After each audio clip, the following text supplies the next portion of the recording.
Let's talk now about selling different people differently. Now, every customer is different in a variety of ways, just like you are different from anyone else who ever lived. The very best salespeople have developed the art of adjusting or flexing their personalities and styles so that they are more in harmony with the different kinds of prospects they meet each day. You see, anyone can get along with people who are just like them, but it's when you can get along well with people who are not like you that you dramatically increase your sales and increase your income. If you approach everyone the same, as most salespeople do, you will miss 3/4 of your potential prospects. You will miss 75% of the sales that you could make if you don't learn how to sell to different people the way they are rather than the way you are. So for you to achieve your maximum potential in selling, you must learn how to get along with a variety of people and sell to them the way they want to be sold rather than the way that you particularly want to sell. Now, in this session, you're going to learn how to prospect, present, and sell effectively to a variety of different kinds of people. Here's the first point. Top salespeople sell to more different people than average salespeople. They have what they call different strokes for different folks. They use a different personality style to deal with different people. Let me give you a story. Once upon a time, I had a top salesman working for me on the phone, and he was really good, and I would listen to him. And when he would speak with difficult people, he would sometimes be very pushy, and he would get the sale. When he spoke with people who were unsure or insecure, he'd be very gentle, and he'd get the sale. When he spoke to people who demanded a lot of detail, he would be very careful with detail, and he would get the sale. He was the most flexible person I've ever seen, and one of the highest paid salespeople I ever had working for me. At one time, I paid him more than $300,000 a year on straight commission because he was so good dealing with different people on the telephone. Now, top salespeople practice what is called style flexibility. Instead of having just one style, their own, they change their style based on the person they're talking to. It's very much like the lizard they call a chameleon that changes its color. If you put it on a green leaf, it changes to green. If you put it on a brown log, it changes to brown. They change their personality based on who they're talking to. Now, the way they do this is they first of all ask questions and they listen carefully. Does the person speak rapidly? Then they speak more rapidly. Does the person speak slowly or more hesitantly? Then they slow down as well. They listen carefully to tune in to the customer's wavelength. They then adjust their approach to each prospect, treating each prospect as if they were a completely different person rather than treating them all the same. Now, customers approach the buying process differently. Different customers need different things in order to make a buying decision. Different customers buy in different ways. They have different strategies of going through the buying process. Different customers have different motivations and needs. They have different reasons for buying your product or service. They're not all the same. Now, with 2 or more decision makers in a sales situation, you may need 2 or more styles of selling to each of these people. I'll give you an example. I've worked with thousands of people who sell in the home. They sell either educational products or life insurance or home improvement, and they have to sell to the husband and wife. Now imagine this. When they sit, special way, they have to be able to see both the husband and wife, and they have to sell one way to the husband, the man, one way to the woman, who have different styles. And if they don't do this, one or the other will kill the sale. Now, each prospect has a different hot button. What does that mean? It means that if you have more than one person that you're selling to, one person will buy for one reason, one person is motivated by another reason. And if you're just selling to different people, each person has a different reason that will cause them to buy your product. And you must discover what they call the hot button. The button that when you push it, it causes the customer to say yes. Now, there are 4 basic personality styles and 16 substyles. Now, these personality styles have been studied for 50 years. There's many different books and courses.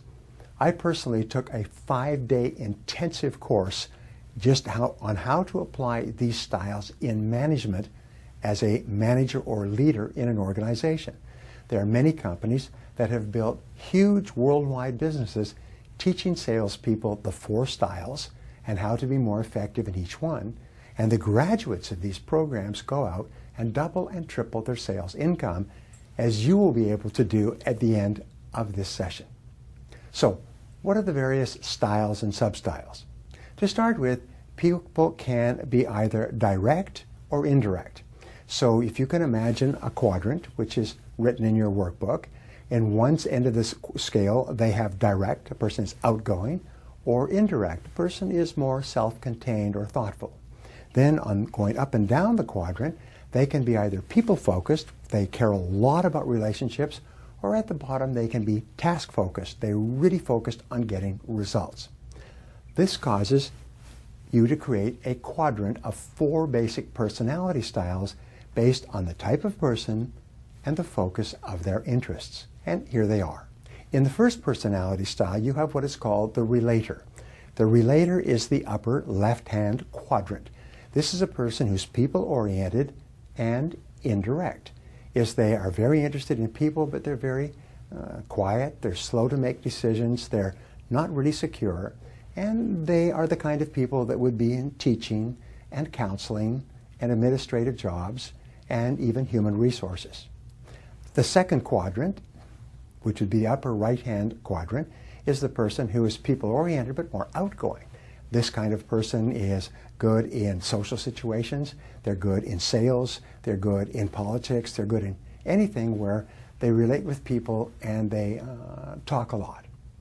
As you go to the lower left-hand corner or quadrant, you have the analyzer personality.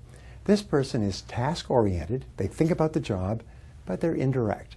These people would be accountants and engineers and computer designers. They're very focused on accuracy and they're very self-contained. They are really concerned about the task. You can actually put one of these people in a dark room and they can work on their task all day long and be very happy.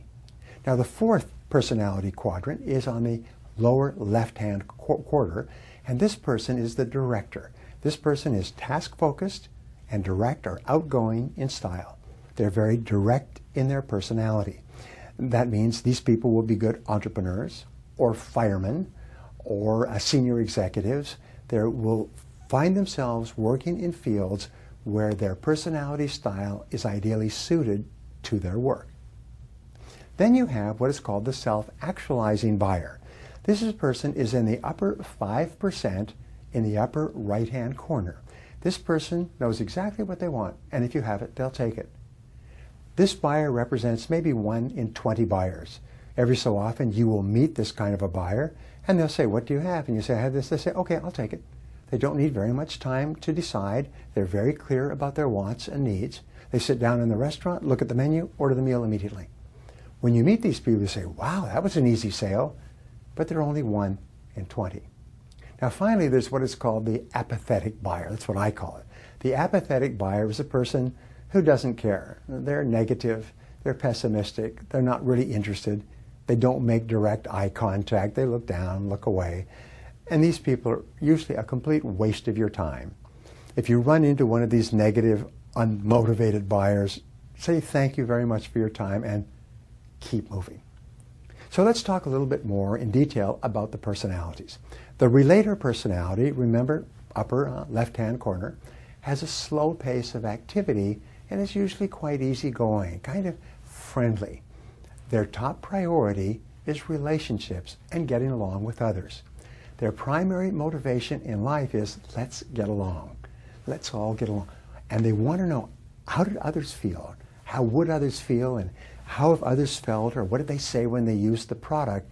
They're slow to make decisions. Their major fears are confrontation and aggressive people. If you're a salesperson and you're talking to a relator, a low-keyed person, you have to really be low-keyed and very gentle yourself or you scare them away. What do they like? What do they seek? They seek attention and approval and being liked by others. Being liked and approved of by their boss and by their coworkers, by their spouse, by their family, by their friends. Being liked is their primary concern in life. What are they dominated by? They're dominated by their feelings and emotions. And so therefore, when you're dealing with people like this, you have to be low-keyed, gentle, easygoing, warm, friendly, and not pushy at all. What are the primary benefits that the relator seeks?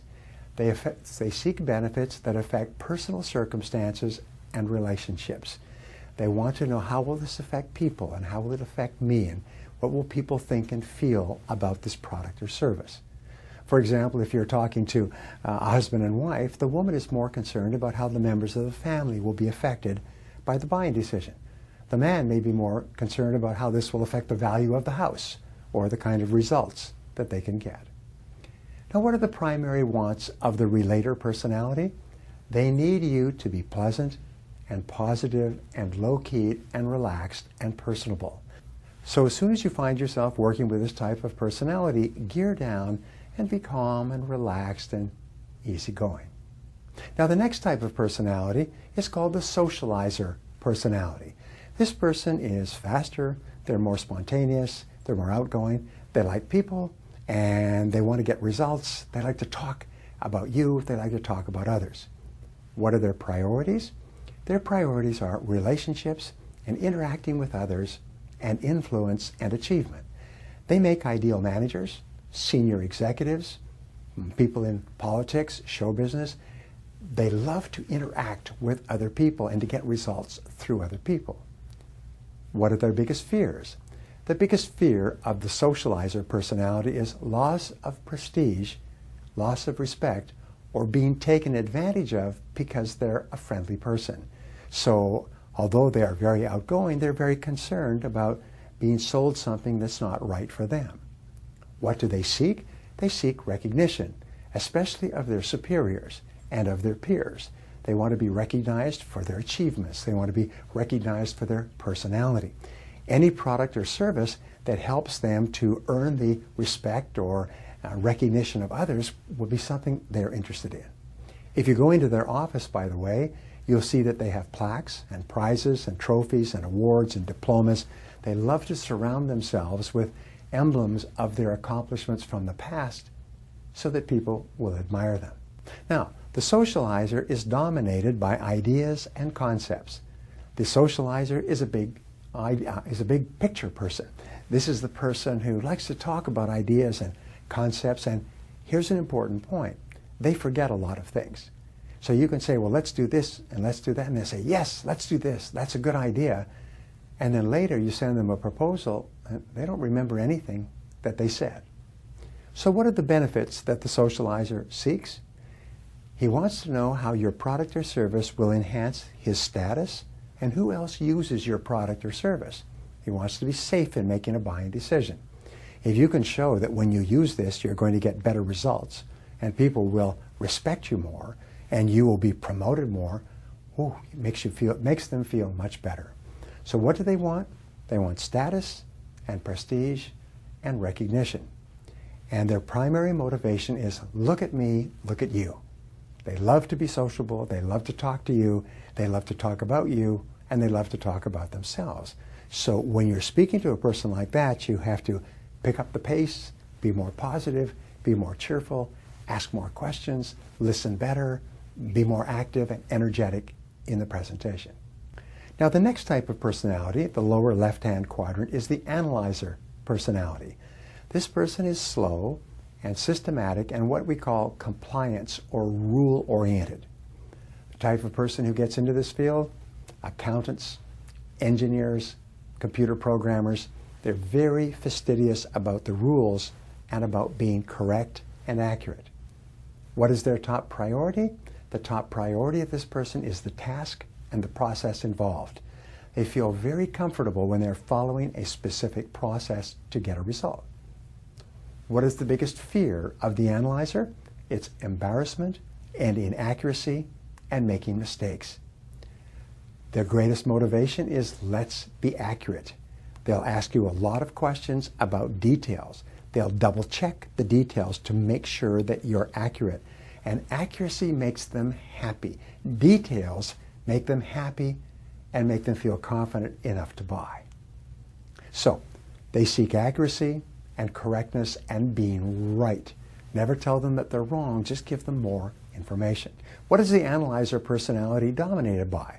Well, they're dominated by thoughts and concern for the opinions of others, and they are internal processors. They listen to you, and they may not say a lot, but inside their mind is racing. They may say, well, let me think about this, and you'll think, well, geez, I really wasted my time here, but they really are genuinely thinking a lot about what you were saying. Sometimes I'll speak to an entire room full of accountants, and I will tell stories and jokes and humor that most people, salespeople for example, most of whom are socializers or relators, they will laugh and laugh and think it's funny. You speak to a room full of accountants and they'll say, And afterwards when you talk to them, they say, it was the funniest talk I ever heard. But they don't express it on the outside. So what benefits does the analyzer seek? Primarily, he wants to know how to justify the purchase logically. He wants to know how it works exactly. He wants to know the amount in and the amount out and the exact financial result of the product. They cannot receive too much detail from you. Now some salespeople will say, hey, this is a great product, it works wonderful, you'll love it. No, for the analyzer, he wants everything written down. What does he want more than anything else? He wants assurances and guarantees and precise answers. Now, I just got a letter recently from someone who had taken this program that we're talking about now, and he had been trying to sell to this accountant for a long time. Now, he was a socializer, and so, like a socializer, he acted like a socializer, positive, outgoing, and he was making no progress at all. So what did he do? After this program, he went back to the accountant, and he had carefully prepared a detailed presentation. He sat down with the accountant, and he went over it. Everything was written down. The accountant had a copy. He went over it in detail, was very thoughtful and precise and serious about the presentation.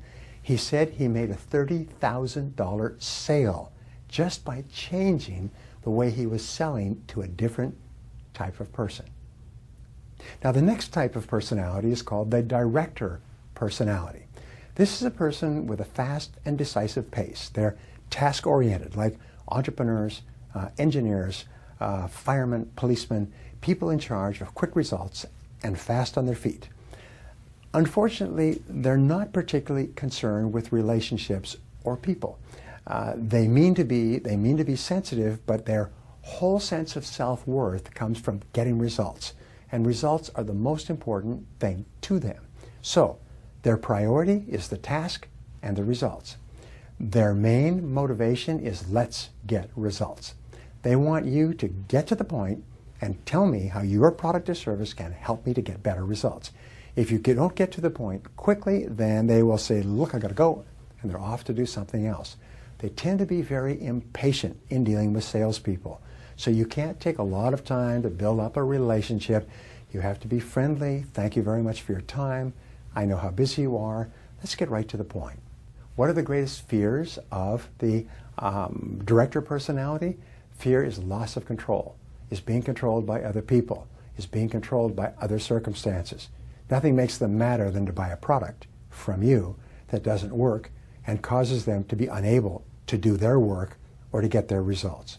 So be very, very concerned about this type of question. What if it breaks down? I remember working for a senior executive, and when he was looking at a computer system, his question was always, what if it breaks down? What if it stops working? What is the backup? And that they were saying, well, it'll do this, it'll do that. No, I want to know what would happen if it broke down. And then if you did this, what would happen if that broke down? And his whole focus was not losing control of his systems because of a breakdown. And only when the salespeople satisfied him that there were sufficient backups that the likelihood of a breakdown was 1 in 10 million, only then did he buy. That was his primary concern. So what does the director seek? He seeks productivity and profitability. He seeks to save or gain time or money. And these are people who run companies, run businesses. Here's an interesting point. The person tends to gravitate toward a job that requires their specific type of personality. So you would not hire a director to be in charge of human relations. You would not hire a human relations person to be in charge of sales and profitability. So if you look at the job and the job responsibilities and what the person needs to do to be successful in the job, that'll tell you the type of personality you're dealing with. What is the director dominated by? Goals, objectives, and outcomes. They love to make goals and plans and to take action. What benefits does the director seek? He wants to know, what does it do? When does it do it? How much does it cost? Cut to the chase. What does your product or service do for me? How long does it take to do it? How much does it cost? And especially, how much in, how much out? And how fast and how sure? These are the questions I want to know. How much does it cost for me? How much do I get back? How fast do I get it back? And how sure can I be? Now, what does a director want? The director wants success and bottom line results. And you'll find that everyone responsible for a business in a competitive society tends to be a director or a director socializer. In other words, I have a combination of personalities. They will be a very strong director and partially a socializer, getting along with people. That's my personality profile. Now, the major mistake that most salespeople make is that they sell to everyone with the same style, their own style, and they miss 3/4 of their potential customers. So the best strategy is for you to ask questions, listen, and determine the style or needs of the prospect before you begin to sell. Perhaps the most important word in a fast-changing society with different customers is the word flexibility. So adjust your style and focus your presentation on the prospect and on his or her different needs. Be alert to the needs of other decision makers who are involved in the purchase decision. Interesting example. When you talk to a salesperson, or a sales manager, the sales manager will be interested in whether or not this will perform. You speak to any manager at any level in the company, they want to know about the performance. If you speak to lower level people, they want to know about the price. If you speak to top people, they want to know about the financial impact of the product or service. And so you have to make different presentations to different people. The key to success in selling differently is always practice, practice, practice, flexing your personality to deal with different people. Selling different people differently requires that you take the time to analyze and understand your prospect before you begin to sell. You must practice style flexibility and adjust your selling style so that you are selling people the way they want and need to be sold. Now, here are some questions you can ask and answer to apply these ideas to your sales activities. Question number 1 is, give 3 different ways that you could practice style flexibility in dealing with different customers. Question number 2, explain 3 different ways that customers approach the buying process differently based on what we just talked about. Question number 3 is, what are the 4 basic personality styles? And which one do you think you are? Question number 4 is, what are the 3 qualities of a relator as it affects their buying decisions and behaviors? Question number 5 is, what are the 3 key things you must do to deal effectively with a director personality? Question number 6, what are the 3 keys to dealing with an analyzer personality? And number 7, what are the 3 keys to dealing with the socializer personality? And finally, what one action are you going to take immediately as a result of what you've learned in this session?